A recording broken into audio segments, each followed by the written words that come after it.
This is Muriro on Monday on Star FM. Muriro on Monday. Brace yourself. It's a hard hat area. Star FM sounding good all the time. Good evening and thank you for making us your number one. Here's hoping you've had a pleasant Monday. As always, on a day and time as this, we discuss issues to take Zimbabwe forward. I am Linda Muriro. Now, diplomatic relations between Belarus and Zimbabwe have been on an upward trend since the advent of the Second Republic. Belarus and Zimbabwe support each other on critical international fora with partnerships in various economic sectors, including agriculture. Now, President Emerson Mnangagwa was in Belarus recently, where he and his counterpart, President Lukashenko, witnessed the signing of a number of agreements for cooperation in several areas, including health, agriculture, and tourism. The cooperation is expected to accelerate the modernization and industrialization of the country's economy to maximize, among other things, beneficiation of its rich agricultural and mineral resources. Tonight, we take a closer look at the agreements signed between the two countries and examine how exactly they will contribute to the country's overall development. Stay with us. This is Muriro on Monday on Star FM. Muriro on Monday. Brace yourself. It's a hard hat area.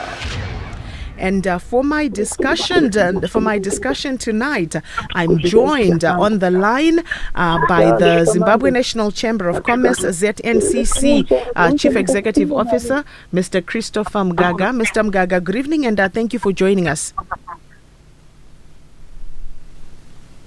Good evening, Chris. Are you there? All right. We also good evening, Linda. Greetings. Listeners, how are you? I'm well, thank you. How have you been? I tell you, it was quite amazing. Yes, we are preparing for the EU-Zimbabwe Business Forum. Oh, yes, indeed. Thank you so much for joining us, Chris. And we also have on the line economist Professor Gift Mugano. Professor Mugano, good evening, and thank you very much for joining us. Good evening, Linda. Good evening, Zimbabwe. It's my pleasure to be on the program. All right. And in studio, I have a managing director of a bus manufacturer, AVM, Mr. Jacob Kupa, who traveled to Belarus, who was part of that delegation that went to Belarus. Mr. Kupa, good evening, and thank you very much for being part of the show. Good evening, Linda.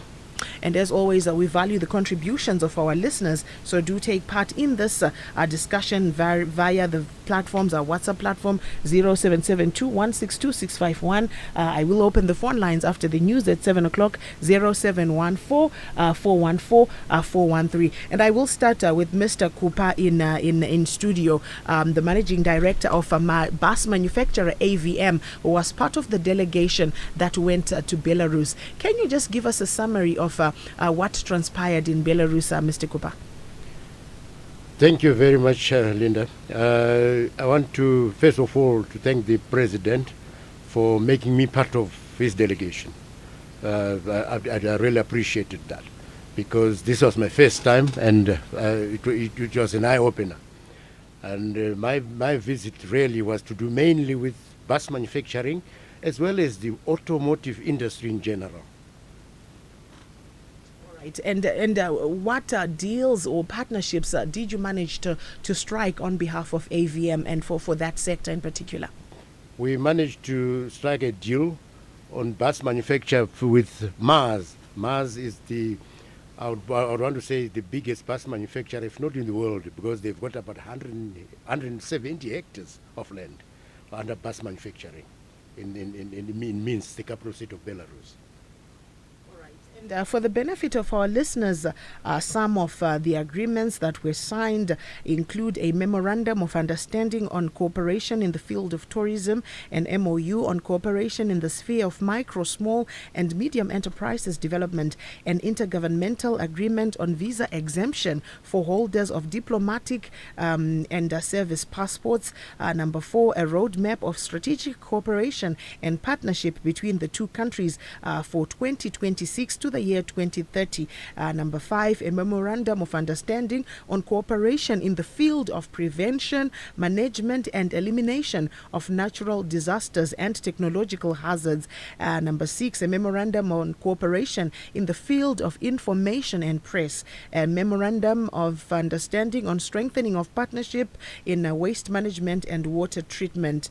And these are some of, I must say, the agreements that were signed between Belarus and Zimbabwe. I'll begin with you, Professor Mugano. What do you make of these partnerships? No, thank you very much, Linda. I think what is very important is that every country must be working in collaboration, in a win-win with another country. You are kind of expanding your market into the global economy when you have this kind of cooperation. So I don't have the detail in terms of the specific nitty-gritty of the granular information in terms of what are going to be the performance indicators of these partnerships or focus areas and how they are going to go into also our economy. But I would want to say that there's scope for significant political cooperation between Zimbabwe and Belarus, because when you look at economic data, Belarus is quite strong in terms of manufacturing. And I'm happy that my brother, if I'm not mistaken, Jacob Kupa, I hope I got the first name right. Yes, you did. Right? Yes, you did. That he was part of the delegation. I think that's a plus for the government because, Linda, I used to bemoan a situation where leaders or policymakers goes out without business. And I then question to say, what are they going to be talking about business when they are not experts? So that is a plus. But I also hope it's unfortunate we don't have a Minister of Industry. I would have wanted to know if there were also colleagues from tobacco sector, because I noted that Belarus, one of the major exports is tobacco, petrochemicals, tires, food. So we hope that those partnerships and the memorandum of agreement covers cooperation, economic cooperation covering those sectors, because we have a weak manufacturing base, and one would want to have a situation where investors from Belarus come and invest in Zimbabwe in those sectors, and then we build our economy. You might want to know that 92% of our exports are raw materials. That is 70% minerals and 20% agriculture-related commodities. Only 8% include manufactured commodity and a small share of services. So, Belarus' economy, almost 30% of the economy is manufacturing, and their exports are manufactured dominated. And I would have wanted to see. So there's a gap. I don't know whether we can get a fill in from my brother Kupa, if the colleagues from those sectors. I like one aspect that he signed a memorandum of agreement with the company in Belarus, which is over 170 of them manufacturing base. That's a plus. So I would want to say we have a situation in which we are, whether there was a good representation in terms of all companies covering sectors. There's a good case for us to cooperate with Belarus, particularly if we deepen those areas. We import tires. Let me just say this point. In fertilizer, we imported about $333 million. And Belarus has got a leading export share of 34% of their exports being petrochemical, and fertilizer being one of the leading products. And we're importing $333 million. So I hope some of these cooperative arrangements or partnership agreements include this kind of sectors so that we subdue the impact. The same can be said about spares and which are importing, and they are also very strong in that area in terms of manufacturing and also exporting. The same can also be said in tobacco. What ends by saying the case of saying that using tobacco, if we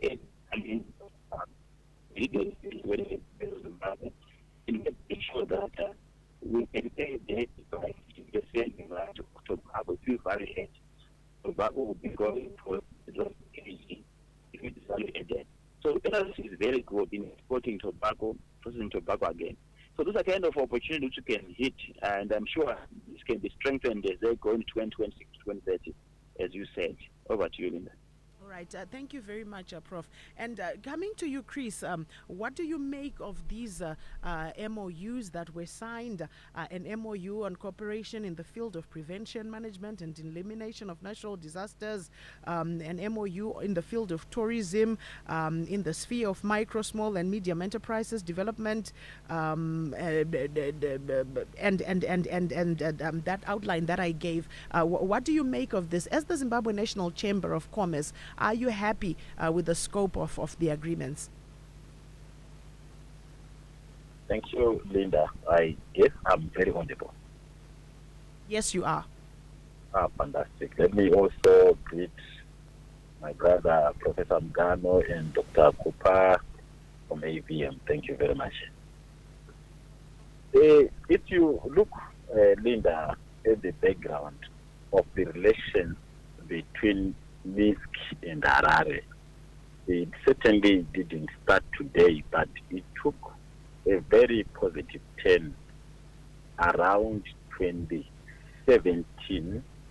I think end of 2017 into 2018 with the ushering in of the new dispensation. For your own information, let me say, then when the president, Dr. Mugaga, visited in Belarus, on his first state visit after being ushered into office, we went with him as Chamber of Commerce, where we then signed an overall MOU of partnership between the private sector of the two countries. It was important for me to give you this background so that you have an idea that these current MOUs are coming. It was propelled then when we made a maiden visit together with His Excellency to Minsk. So, nature MOUs is more. They could be a very necessary step in trade, but they will not be sufficient. So the clarion wake up is on private sector in Zimbabwe who understand the opportunities working together with the government of Zimbabwe. For the government of Zimbabwe, obviously the message being manufacturing, dominance in petrochemicals, in the tractor combined harvesters. It is certainly not an overnight success story. It's a case of addressing the fundamental issues to do with of doing business. So for us, what the MOUs means, it is a window of opportunity for AVM that is being produced as Dr. Kupa is in the studio. It is an opportunity for us to look ourselves in the mirror and say, with the collapse of USSR after the Cold War, which saw Belarus, maybe you have an idea that Belarus had been a hub of manufacturing and tractor with an agro-processing economy within the USSR. So it's the same Belarus which adopted this structure of the economy from the prior collapse of the USSR then, which maintained it. Which far we failed, because if you look with the UDI around 1965, it's almost a similar mode of industrialization based on that. So the MOUs are just but a glimpse of how it is possible to continue driving industrialization, even the collapse of the political system which was existing. We should rather be able to draw parallels with Belarus. So yes, in conclusion on this, the MOUs which were signed recently, culmination of the MOU we signed in 2017-2018, I think we are seeing a gap where we have to ask ourselves, what is it that we could do better in the daily? So if you look at the daily processing in Belarus, the manufacturing of the sector, what is the drawing parallels of the harsh and friendly trade measures from Brussels, Washington, from London. If you were to look at the relationship between Brussels and the economy, you see they are very friendly. But it didn't stop Belarus from the issues of those sanctions. So this is the message we are telling our membership in the private sector. The message also we continue engaging with the government and say, regardless of any embargoes or trade measures which can be unfriendly on Zimbabwe, if Zimbabwe is to introduce, if Zimbabwe is to pitch its industrialization policy well, looking at the resources we have in all right, I'm going to be able to prosper just like what Belarus did. Thank you so much, Chris. I'm going to cut you there as we break for the news at 7 o'clock, and we continue with our discussion right after this. Star FM, Muriro on Monday. Brace yourself, it's a hard hat area. Many thanks to the news team for giving us now Indaba. They are back at 8 o'clock with the last bulletin of the day. And we continue with our discussion where we are looking at the recent visit by the president and his delegation to Belarus, where a number of MOUs were signed between Zimbabwe and Belarus. And we get to understand the nature of those agreements and how the economy can benefit from that. And for that discussion, I'm joined in studio by bus manufacturer AVM Managing Director, Mr. Jacob Kupa, and on the line I'm joined by ZNCC Chief Executive Officer Christopher Mugaga, as well as our economist Professor Gift Mugano, and this is the conversation that we are having, and I see a number of messages on our WhatsApp platform. Keep them coming on 0772162651 as we continue with this discussion. Now, coming back to you, Mr. Kupa, you were part of that tour, that delegation to Belarus. What lessons can be drawn from Belarus, especially its industrial sector, that Zimbabwe could take home for implementation for the good of the country? The manufacturing industry in Belarus is high quality. The standards are just good. Their bus manufacturing plant, like I said, is massive. They produce everything. I've always been saying, Zimbabwe, we need to produce everything. We can't be a market. Visiting the bus plant was an eye-opener. And this was my second time to visit this plant. I also visited the tractor plant with the Permanent Secretary of Industry and Commerce, my parent ministry. We enjoyed that visit. Tractors that are coming into this country, they should not come completely built. We should do some work here. Now that we've got Manidze coming on stream, we are going to be producing steel. The raw materials of all these items, the tractors, the buses, trucks, and everything is steel. Why not manufacture these things here? So from that perspective, I'm saying, let's not look backwards. Zimbabwe, let's look at Belarus as partners in terms of manufacturing. Their manufacturing standards are very, very high, and that's what Zimbabwe is looking for. All right, and thank you for that. Now, Professor Mugano, Belarus and Zimbabwe are both under sanctions from Western countries, thereby undermining their export potential. How, in your view, has Minsk managed to be resilient to withstand the sanctions, which has seen it register growth and a surge in its GDP? Hello, could you take it again, the last part? I am saying that how has Belarus managed to be resilient to withstand the sanctions, which has seen it register growth and a surge in its GDP? What lessons can Zimbabwe draw from Belarus, given that both countries are under sanctions from Western countries? Okay, powerful. That's a good question. So, from my observation, Russia, I think my brother Chris gave a background about the relationship between Russia and Belarus before the split of Russia. So 45% of exports of Belarus goes to Russia, even before sanctions. So then, of course, the balance of 55% of total exports were broken down across various countries, with more deep into Asia, and little insignificant share of export going to European countries. That is from my own analysis. So Russia is major destination of exports for Belarus, and of course the other significant shares goes to Asia, which includes China and other Asian countries. Now, the other fact that you need to appreciate is also that in terms of technology, the technology which is being used in Belarus is also imported from Russia. So back to the build their own resilience, and Russia has got quite significant population, quite a big economy. It's in top 10 of the biggest economy in the world, if I'm not mistaken. So there's quite a high demand. It's also a very strong figure, but it's also a domestic demand. If you read, I don't get around the major driver of the economy, and it is growing. It's strong domestic demand. All right, Prof. Mugano, we are now struggling to hear you. I'm not sure what's happening with our connection, but I'll just quickly go to Chris on that same question.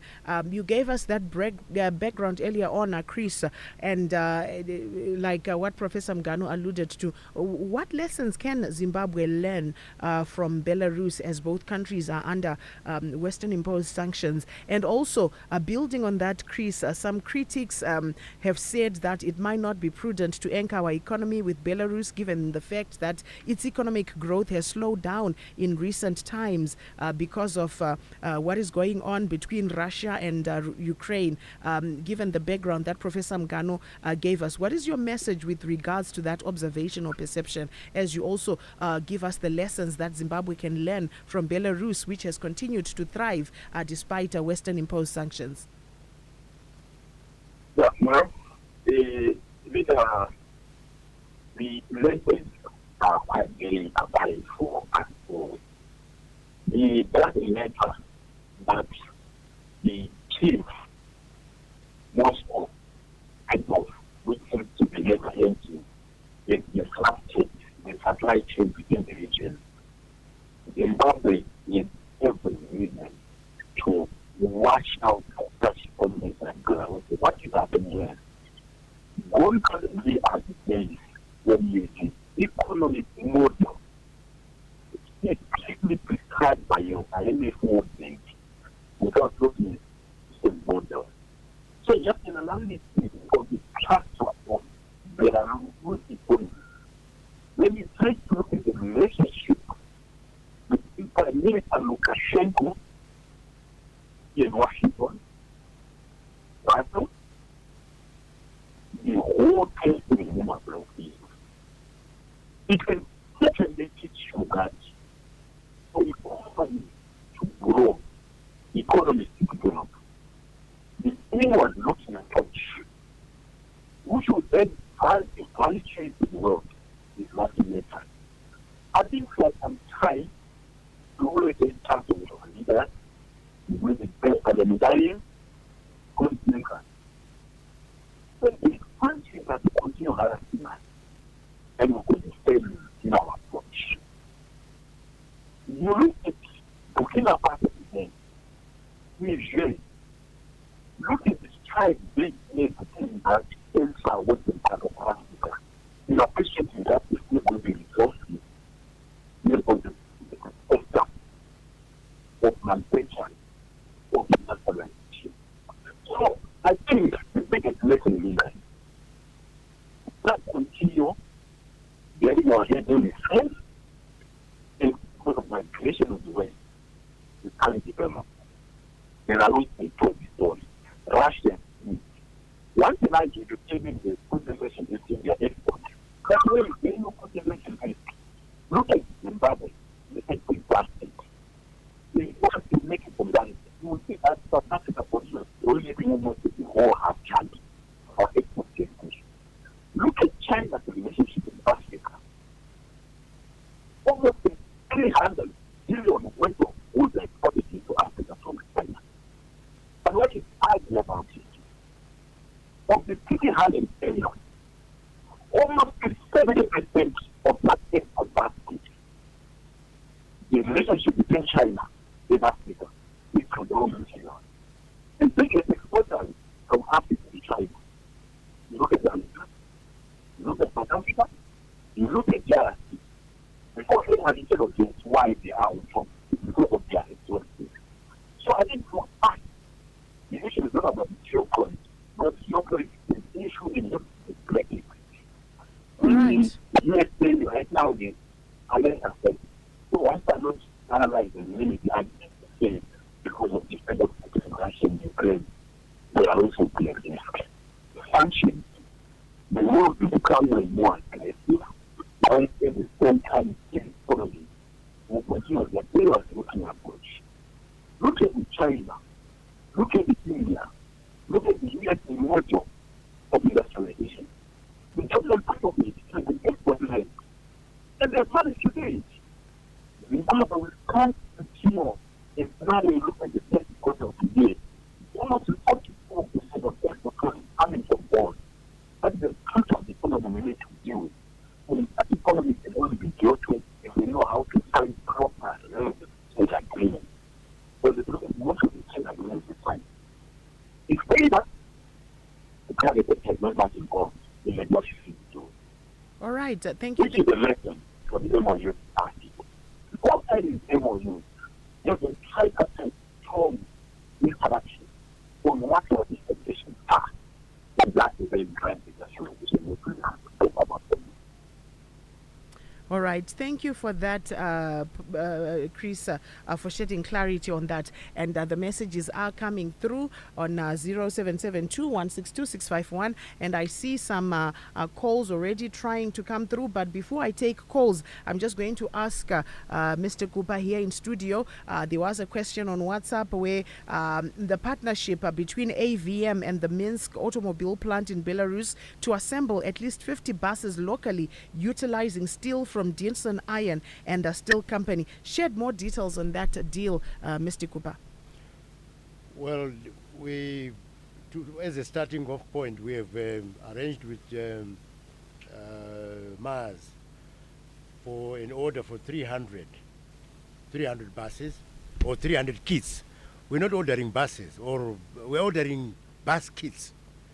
We want to manufacture these buses in Zimbabwe together with the Belarusians.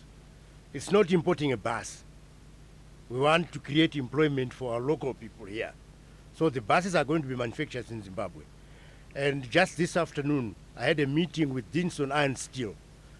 Most of all these buses are going to be manufactured from the plant in Manidze. In other words, we're getting the steel from Manidze, manufacture these buses from there. The starting off, the takeoff, the first order is for 300 units. And when I say 300 units, it's kits, complete knockdown kits. The actual bus body is going to be built in Zimbabwe. So it's a local bus.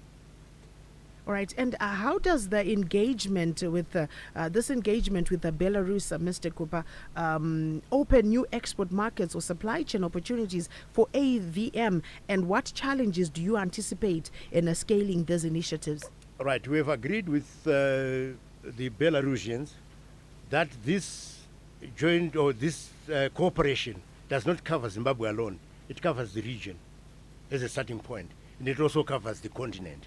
So Belarus are not going to set up another plant in Africa to supply Africa.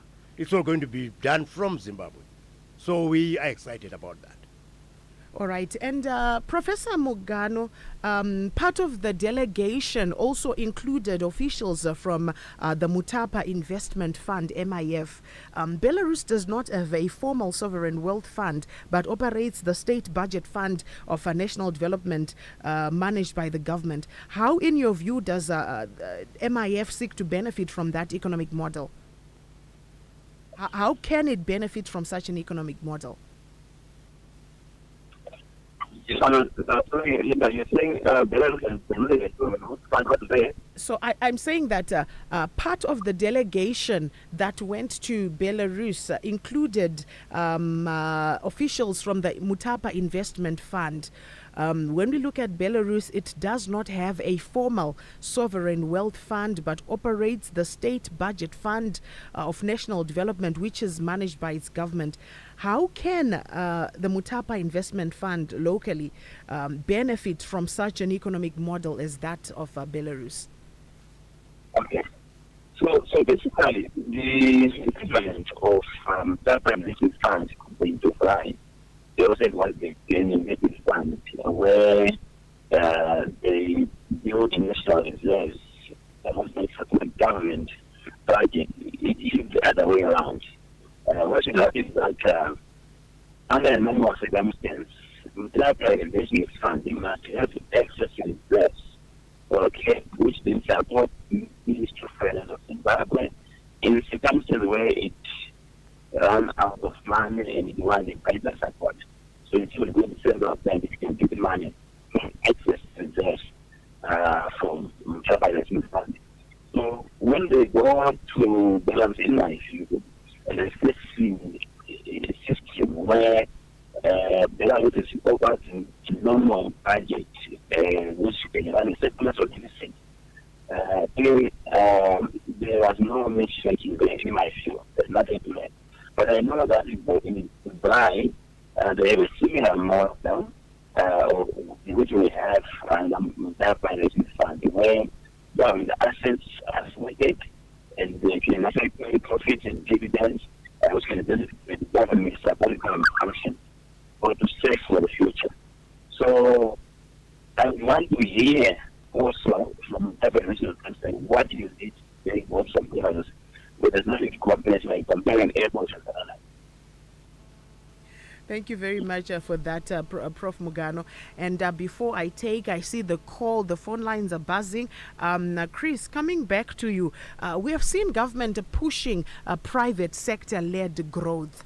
Some critics, when it comes to Belarus, have said that while Zimbabwe is pushing for a private sector-led economy, Belarusian economy is centralized as the government still retains control on many state entities, including the manufacturing sector, something that the critics says undermines efficiency and innovation. How can that contrasting scenario be harmonized for the mutual benefit of the two countries? Yeah, I think it's very significant to understand the economic overall. It's about the structure of the economy, it's about demand, it's about free market, it's about free economy.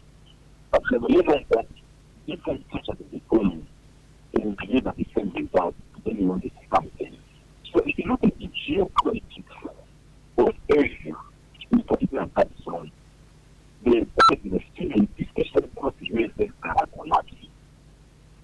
So there is a belief that the collapse of water time will not failure. That is good point that man is going to continue to have a cure that man is going to come. So I don't think the Zimbabwe moment will question the role of private sector in whether government can drive. Without government can take a fixed position, but the fixed position in a country is what can measure the capacity then of government to drive up economic activity. This is really about the local areas within the country. It's effective to have a not less than 7 billion integration. Then no one will meet any lecture on the role of private sector and money. You don't look at the regulatory environment in Zimbabwe, where you see the private sector which is killing the way before that. So for Zimbabwe's structural reality, I think there's no debate on why the private sector led economic agenda should be embraced and able any other model you can work with. Not taking anything away from the common models which we are talking about here, but the evidence I think you have practice done on private sector led economic growth, on like its energy for liberal economy and how it leads to the people capital of citizens. So for the budget money, and that even the government, I acknowledge why the private sector is why we should drive the agenda provision 2020 without necessarily trying to take good in taking everything from the public countries. There are models you look at China, and the worst today is in between China and the USA.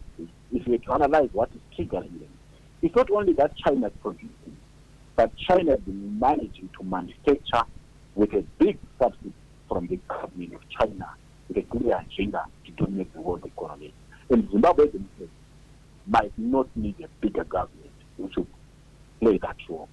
On the world that the risk of a bigger government, especially in Africa, it's hard to civil service benefits, wages, and all that. So for Zimbabwe, I think is the private sector-led development which we need to invest. All right, thank you for that, Chris. I will take some calls now. This is the conversation that we are having around the MOUs that were recently signed between Zimbabwe and Belarus. How soon can Zimbabweans expect to see tangible results on the ground? Star FM, good evening. Hello, Linda, Masera. Taswera maswera umapinda mchirongwa taurai zvenyu. Linda, ndokumbura kukuudza varume vatatu ava kuti please ndokutaura zveketeri. Linda, isusu mutumba kuti anogona inye example inyaya yakapereka. Ndokataura zvinhu zvakanaka. Challenge iripo one Linda yekuti national kuti ndigadziriye kuti exploitation hatikwanisi. 2 ngatigadzire magesi. 3 ngatigadzire corruption. Linda, varume vari kungotaura vari kutaura vangataura ngatiite progress nekuti kungotaura kuti China look at ngatigadzire legal framework. Right. Legal framework ndeye corruption ndiri kuti uraya Linda. Hakuna kwatenda sina corruption. 1 magesi. 2 kuti ndeexport machine wekuti ndigadzire furniture. Right. Kunoda almost ndiro almost andikwanisi kuexport. Hatikupana maline of credit. Saka zvese zvelinda togona kutora tichitaura varume vachitaura vachidii vasawisa time vachiwesta zvinhu vavari kutaura zvinonzikana. Tinotenda chaizvo mukoma. Tatovadana kuti vataure vachipindura zvamuri kubvunza izvozvozvo. Saka vasakataura manje hazvitibatsira, asi tinotenda regai tivape mukana wekuti vapindure zvemataura izvozvo. Tinokutendai chaizvo nekupinda kwemaita muchirongo. Linda. We can hear you. Mataura vanhangani vauya paplatform akawanda Linda. Vachingouya vachitaura pachibuda. Beta kutaura vanhu vanogona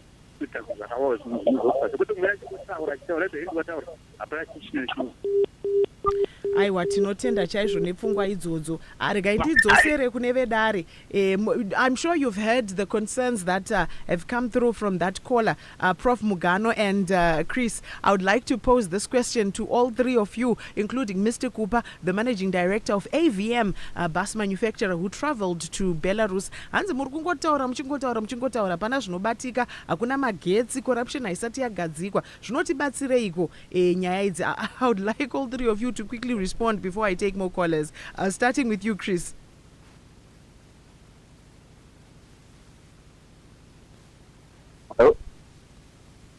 Hello, Chris, are you there? Yes. So I'm not sure if you were able to hear what the last caller said, but they were saying kuti hanzi muri kungotaura varume imimi, muri kungoramba muchingotaura tinoita sei manufacturing yacho yakafa, kune corruption haisati yagadziriswa according to him, kune issue yemagetsi, malines of credit, saka hazvitibatsiri kuti muchingotaura. How would you like to respond to that caller, Chris? Yeah, I mean, look, it's very important to air views like it is rightfully doing. Of course, I think I said Marungo was part of Tower, but what's more important, I think, is what we are doing, in the media, Linda, and what we also do behind the scenes. I wish you know how much of our time we dedicate to dealing with some of the issues, right? The callers. We spoke about corruption last night when I was listening to him raising that. We have been doing and will continue doing more to it. But I think what's more important is to understand wrong. To say what much can the private sector do in dealing with the vice of corruption. But what I can tell you is there's no happy talk, just talk. We are doing. And in doing, we engage both the government and the different arms, including even the National Prosecuting Authority. If one was going to sit Umama Matanda Moyo, she will tell you how much the private sector has been engaging to deal with corruption, which we continue bemoaning as private sector. You talk of Zimbabwe Anti-Corruption Commission. We continue sitting down time enough to push them to do the right thing in dealing with corruption. So maybe the absence of information coming from the caller, which is pushing him to be somehow angry as he's airing his views. Thank you, Linda. Yes, and we are cognizant of those behind-the-scenes engagement that take place. Let's hear some more callers. Star FM, good evening. Hello, madam. Yes, you're through to the show. You can go ahead. Yes, madam. mafona pachirongwa chisicho tinozokupai nhare dzekufona. Munofona pa662 480 kana muine nyaya dzemuri kuda kutaura nasistilda. Tinotenda chaizvo nekufona kwemaita. Let's hear more callers on 0772162651 0714414413. And Mr. Kupa, I would like you to respond as well to that caller afona achiti munenge muchingotaura imi manga muriko kuBelarus, manga muri part of the delegation, moya pano pachirongwa motaura tichapiwa makitse kuassembla zvikazodini maita matalk, but hanzi muri kuwanza nyaya, hapana zvinobatika paground. Mungade kupindura kuti chi? Asi regai tibve tabatanidza nomumwe muteereri uyu mozovapindura vese panguva imwe chete. Star FM, hello. Star FM, good evening. Tiri pedu makadiyo. Tuta na Liston Spata. Pana chituko chaitika chamkoma wangu. All right, I believe that's another Tilda contribution, or is the same caller. Unfortunately, this is the wrong platform. But Mr. Kupa, muterere uyu ndiri kutarisa zvekare mamwe mameseji ari kuuya paWhatsApp akada kurerekera ikoko. Mungade kuti chii nevanhu vanenge vachipa pfungwa idzodzo dzekuti zvoni it's more talk and less. How would you encourage them? Nokuti makaenda paground manga muri part of hurukuro dzaiitika idzi, zviri kuitika munonyatsori ne-first hand information, asi kune ava vari kuti pari kuwanzwa nyaya. What would you say to them? Right, I was happy to hear when we were there, the issue Yemagetsi is part of the investment that the government is also looking for. There was a call there for people to come and invest in electricity generation. So I'm sure it's not something that we can say nothing is being done about it. We are talking about buses. We're also talking about we need electricity. We're also talking about upgrading our technology, machinery and stuff. In terms of what we discussed for the buses, for example, we've also put some issues to do with equipment, modern machinery and so forth. So it's not just, we're not talking about one thing, we're talking about everything. All right. And Professor Mugano, as you also respond to that, the president in his speech in Belarus said there is urgent need to ensure effective follow-up in the implementation of the growing strategic interests across all key sectors. The deals are good and Zimbabweans are expectant, but are our bureaucrats ready to work around the clock to have speedy implementation of these deals? If we had a dashboard, what would it indicate in terms of progress in implementation, Prof. Mugano? No, thank you very much. I think let me just answer the caller who also spoke about corruption. I think let's accept, as a country, we have not done well in dealing with corruption. And I'll put the blame squarely on government in terms of providing leadership in stemming corruption. You heard Chris talking about the success of China command economy is because they don't have corruption. So that area, the caller is right, and let's accept it. It's a challenge which we need to take on. We are ranked at lowest in the world, and number 3, I think, from the term I'm mistaken, in terms of corruption. Now, coming back to your question, in terms of implementation, are the bureaucrats ready? I think the starting point is to say, what is Ministry of Industry and Commerce in this conversation? Because we are like neighbors talking about discussion of the Mero family, and the Mero family are involved in that discussion. So in this instance, it tells you that even Ministry of Industry is a starting point. It's not ready for this whole discussion about implementation of the Belarus, because they were supposed to be taking to us. Some of the questions you be asking, where are they? And also the point I want to raise that we are behind as a country in terms of technological innovation. Look at our technology which we are talking about. It was put by Smith during the Smith regime, and we've not done much to invest into new area. So it also tells you our team within various government departments are also not up to date with the dictates of new order of industrial revolution. So I'm worried when I look at the systems of government in terms of how they align into the new order. My brother there was talking about bus manufacturing company, and he's saying that they produce everything on one place.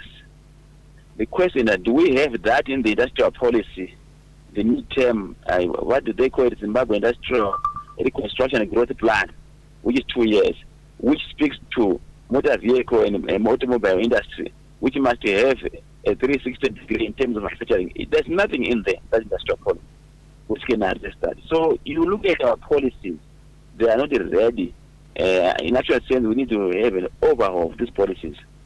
And my prayer is that when we do the National Development Strategy number 2, we look at these deals and say, how do we align our new National Development Strategy number 2 to accommodate these new deals? Because we cannot go and have a partnership with a Belarus company which is in manufacturing, right? Which has to help you to produce kits, for example, when you don't have it in your industrial policy in terms of policy instruments and incentives. So we are ready. Our policy matrix are purely not aligned with the global details. All right, let's take some more calls. Star FM, good evening. Hi, Linda. Taskwera maskwera umapinda mchirongwa taura zvenyu. Thank you. Greetings, Ziwa Sawe. I hope you're right. I think what is critical, I know this topic is very close to your heart. I know you have worked so much hard on this, especially in your kids. And just disclose it. Or else tisangoramba tichipa talk show ngoramba tingotaura. And it is our hope as a nation kuti even zvinoita vana zupo kuti vanozopa ma-order yemabuses, to kune mamwe ma-Chinese, whilst they have got an AVM iripo kuti iprovide mabuses wapiwe ma-semi-knock kids, kuti wa-manufacture buses to get employment. That will come to reality. So it's our fervent hope this time around, whatever was signed on, following up the other meetings that were 2 years ago, now this will come to reality. Thank you so much. All right, thank you very much for that contribution. Let's take some more calls on 0772-162-651, 0714414413. And Chris, on that same issue, the implementation aspect, I would like you to respond to that. But let's hear some more listeners. Star FM, hello? Hello, yes, Linda. Taskwera maskwera mapinda muchirongwa.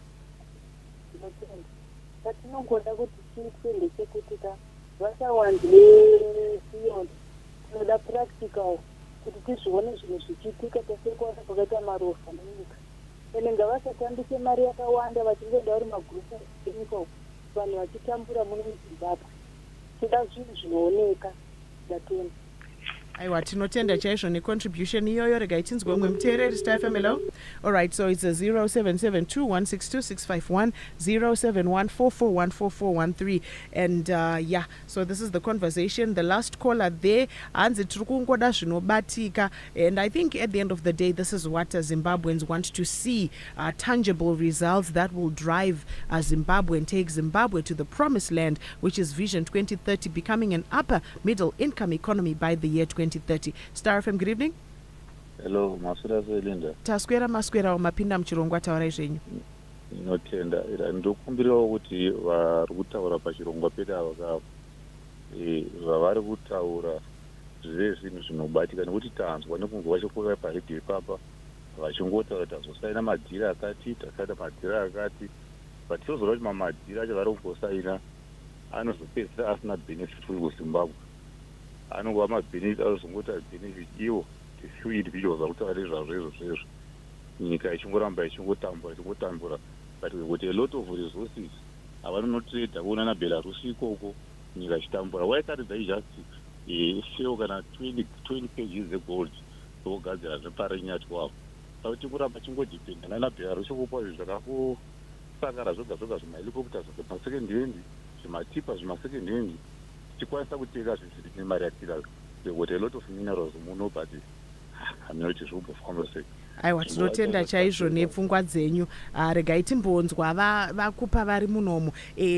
Pachirongwa chedu chanhasi tange takoka munyori mukuru permanent secretary muministry yeindustry and commerce kuti vange vachipindura zvimwe zvezvinhu, some of the concerns and the contributions that are coming through. Asi ivo vati aiwa regai kwanhasi ivo veprivate sector vana Mr. Kupa ivava vakaenda kuBelarus ngavauye pachirongwa vataure, nekuti ndo vanenge vari in the implementation. VZNCC ivava vana mukoma Chris Mugaga vane vakaenda ikoko vemabhizimusi ndivo ngavambotaura, isusu tozouya sehurumende tichipindura. Asi ndingade kukuzivisai kuti permanent secretary vari kuteerera chaizvo chirongwa ende vari kunzwa zvese zvamuri kutaura izvi. Dr. Thomas Utete Ushe, who is the permanent secretary in the Ministry of Industry and Commerce, and we certainly hope that we will have him on future shows to respond to some of the concerns. But Chris, looking at the implementation challenges, what mechanisms are in place? Would you want to see as business being put in place to ensure that these agreements translate into tangible projects, as is coming out from the callers varikufona, and what safeguards exist or should exist to mitigate risks like delays or funding shortfalls? But before you answer that, let me take another caller. Star Familo. Linda wazirasi. Taskwera maskwera omapinda muchirongwa. Tinotenda chose. Ndoda kuti nditsigire mutauri ambofona pakutanga nekuti chinolimita progress munyika yedu ndokunyanya kuona iri corruption nekungosaina madeals mamwe atisingazombooni achizadziswa. Ndikupe maexamples yekuti Second Republic ichipinda pakataurwa nyaya yekunzi tawana partnership yekuti tirevive railway, National Railways of Zimbabwe, but up to now hatina chataona chinobatika chaita kuRailways of Zimbabwe. 2, panyuzi dzamaerenga ipapo pataurwa kunzi iko government irotsvaka partnership yekuti Victoria Chitepo ndiyo kugomo kudawo vanhu vanosuplya nekugadzira magenerator, maboiler, nekutenga even magumbezi of all the things, magumbezi okutsvaka partnership senyika yedu. Second Republic chechitatu yakapinda yakati iko tinoda kuita kubuilda manufacturing yematomato sauce kwaMutoko bhozi ndokunobva matomatisi akawanda. Asi up to now hatina chataona chinobatika. Takumhanya kuti Belarus takuda kunobuilda bus manufacturing plant kumanhize tozodii nekuti kwaita steel, but we have mashala ine asbestos yakazara, but hatina plant yekumanufacture asbestos yacho. Tobvapo toti tine AVM dhama yainbonzi dhama kudhara yayo kumasasa plant ichigadzira mabhazi. Why can't we use that plant kuti tiassemble mabhazi sezvekutaurwa than kunobuild another thing from scratch? Ndiri kuona sekuti tiri kungoshandisa maresources nongokwira ndege nekungosaina zvinhu zvacho usingamboni kuti tazonyatsobatika here kumberi kwazvo. I'm very much concerned nekungoti ma-MOU ari kusainiwa, zviri kutaurika paredhiyo vari kuuya zvishuwa vachitaura zvinotapira, but zvinobatika paground zvapo zvatinoona isu maordinary citizens hapana chiri kuoneka. Aiwa tinotenda chaizvo ende zviri munzeve vari kuzvinzwa. Regai vadari vangu vanhasi vapindure. Ndo chinangwa chechirongwa chino tinodana makurukota ehurumende, ma-government officials vachiuya kuchirongwa kuti vange vachipindura zvinhu zvamunenge muchibvunza. And it is our sincere hope that we will have the permanent secretary in the Ministry of Industry and Commerce to come and respond to the issues as we had earlier advised that he was going to come. And we have realized on this show some get it, some don't. Ariko mabazi ehurumende ekuti tikati uyai mupindure vanouya vachimhanya because they understand the value of then bridging that information gap between government and the citizenry. Some don't get it, it's a challenge, and therefore we have challenges around perception and misinformation yatinoda kugadzirisa pachirongwa chino. Star FM, good evening. Good evening, how are you? I'm well, thank you. You're through to the show. You can go ahead. Okay, thank you. I'd like to first of all greet the general citizen of Zimbabwe. Okay, so I'd like to ask so given the numerous trips to Belarus for development projects in Southeast Asia, I'd like to understand how these initiatives will directly benefit our citizens, especially when compared to other countries. We have successfully implemented similar projects And I want to ask them, can we expect tangible results and improved livelihoods for Zimbabweans given those trips to Belarus, signing a lot of papers, using ink and stuff, but when we don't see the development, is there anything that we can expect in terms of the results? All right, thank you very much. That will be my last caller for the day. Now, Chris, as you respond, issue implementation yetambotaura and the concerns from the listeners, how will they benefit ordinary citizens? Zvinizvo zvizvi vateereri vacho vari kuramba vachifona chirege achitawe kupedzesera. Star FM, hello.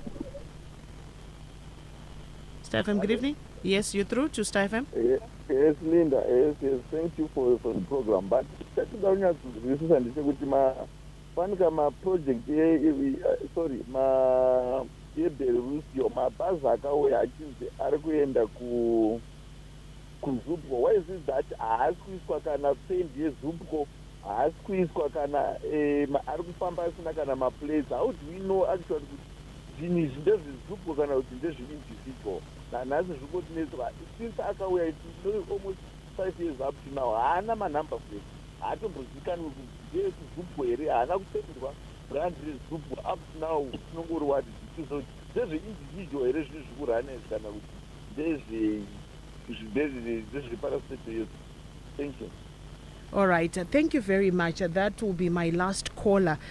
So tichazopa vakupa vari mustudio vanova managing director weAVM inogadzira mabhazi muno kuti vange vachipindura, but I'd like to go to Chris to respond. And I do know that the permanent secretary in the Ministry of Industry and Commerce, Dr. Thomas Uteteushe, is listening. And vachinzwawo patinenge tichivataurira kuti kunenge kuine information gap yatinoda kuti tinge tichigadzirisa zvizvarwa zvemuZimbabwe zvichinzwisisa zvisaite sekunzi zviri kungonoitwa meno ndezvavo ivovo vaenda kuBelarus, but for people then to have an appreciation of how they stand to benefit and how that country in general stands to benefit from these partnerships and initiatives. But Chris, coming back to you, the issue around implementation as business, when do you expect to see tangible results coming from this? What mechanisms should be put in place to ensure that these agreements translate into tangible projects, and what safeguards exist or should exist to mitigate risks like delays or funding shortfalls?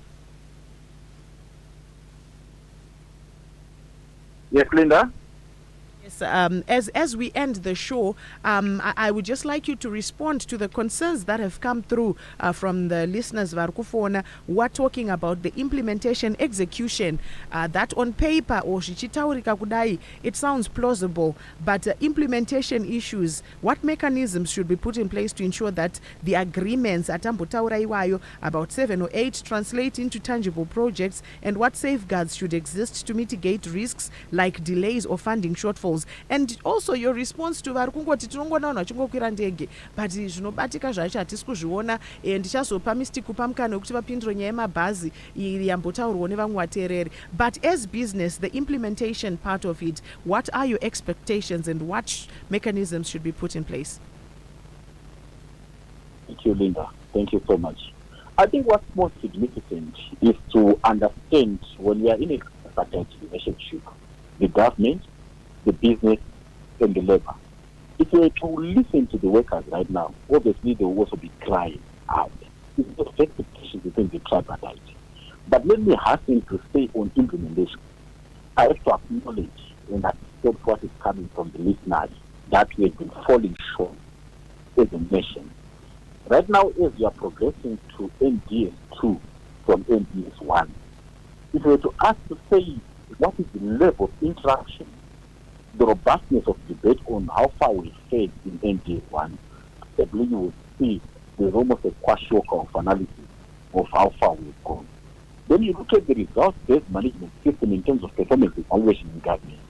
So you will see the challenge with the implementation matrix which we are using in government.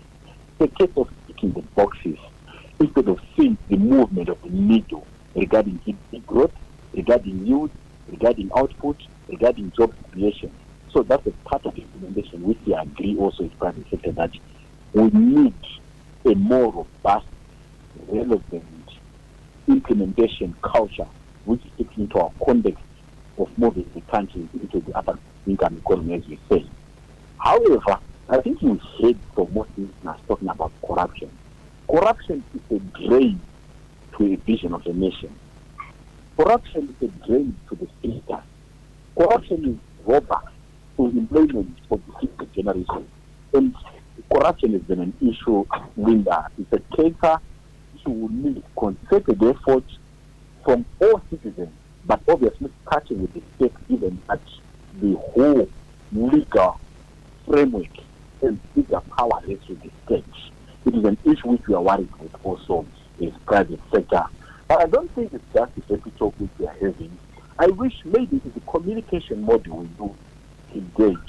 If most of the listeners would appreciate the level, nature of conversations we have with our leaders regarding some of the vices they are crying about. I think they will know very well that they are represented. But obviously the message now is, how do we communicate back to the society on the level of engagement on how we are pushing implementation? Because the absence of discipline in implementation is a reality, Linda. I think why we are where we are right now, it's nothing to do with anything else. It's the implementation culture, the accountability culture, the responsibility culture. Has been lacking. And I think if we have to wake up from the deep slumbers and accept that it's not the minerals in the town, it's not the literacy, it's not the youthful population, but it's the implementation which will make a difference. Then we'll move forward as a nation.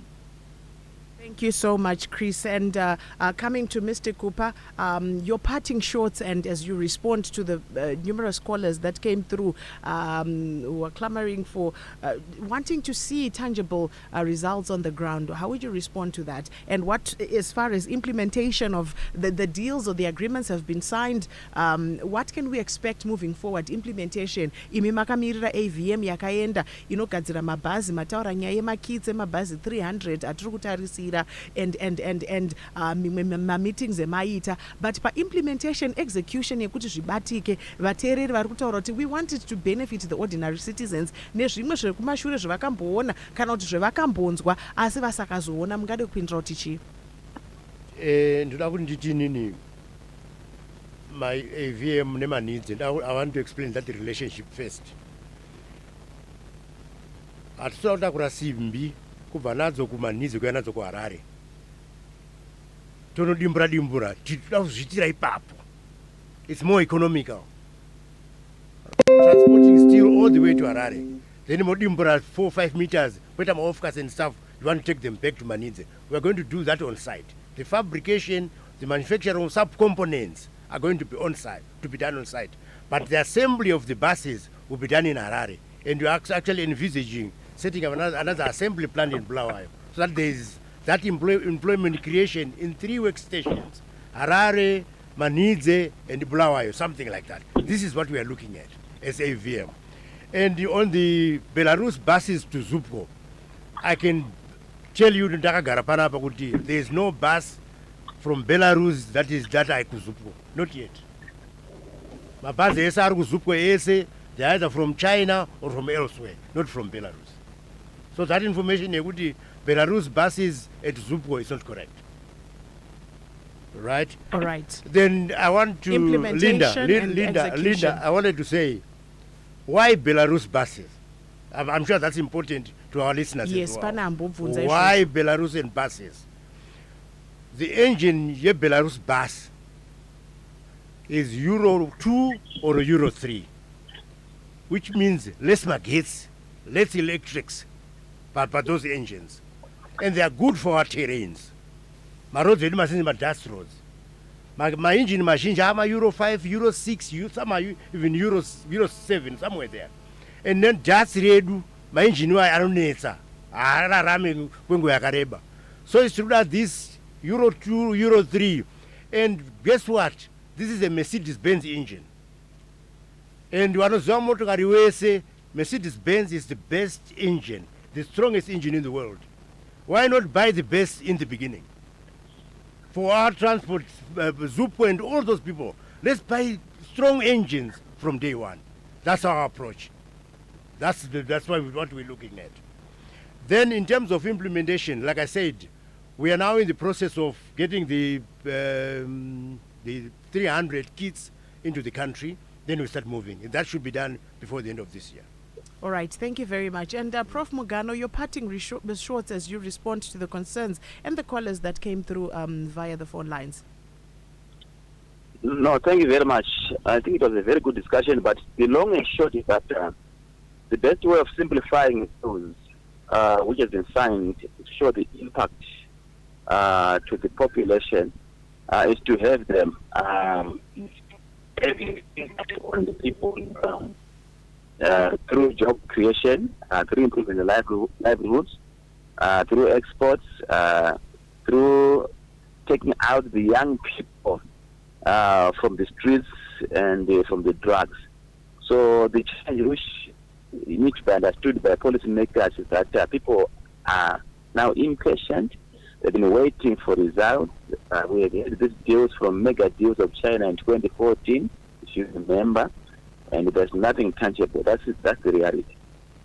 So we need to tighten up our sleeves and take the bull by the horns. People are tired of hearing deals. Wherever we go, where there is a idea of their deals, but where are the jobs? Nothing. Where are the exports? Nothing. Where is the evidence of improvement of social indicators such as health and education? Nothing. So Zimbabweans are educated, and when they don't see something tangible, that's one of the reasons why you are policymakers don't come into the show. Because I want to go kana wakapasa grade 7 unomhanya results unoratidza vanhu. So when you hear Linda, your policy makers refuse to come, they have nothing to tell these people. So let's change the course. Let's show the results. People are expecting, they are looking for the government to save them. That's my case. Thank you so much, and I am sure that we will have the permanent secretary coming soon. Ini ndinoda kutaura kuti pachirongwa chino tinoita makurukota ehurumende kusanganisira ma-permanent secretary achiuya achiresponda kuma-issues, but we hope that the Ministry of Industry and Commerce, given its critical role in the economic development of this country, will come and address some of the issues that have come through and shed clarity on not just the Belarusian deals but all issues to do with the industry and commerce. I would like to take this opportunity to thank my guests, ZNCC Chief Executive Officer Christopher Mugaga, who was a part of this conversation with the AVM bus manufacturer Managing Director Mr. Jacob Kupa, who is in studio, as well as our economist Professor Gift Mugano, who is on the line. Gentlemen, thank you so much for coming through. Thank you. My pleasure. Good evening. All right, and all the listeners that came through via the phone lines and WhatsApp, I am Linda Muriro. Let's keep the conversation. I am at Linda Muriro across all social media platforms. You can expect to see some clips and some highlights on that Facebook page, Linda Muriro. And many thanks to my producer, Tanyara Zgwakutaura, for making the show a success. Until next time, it is goodbye for now.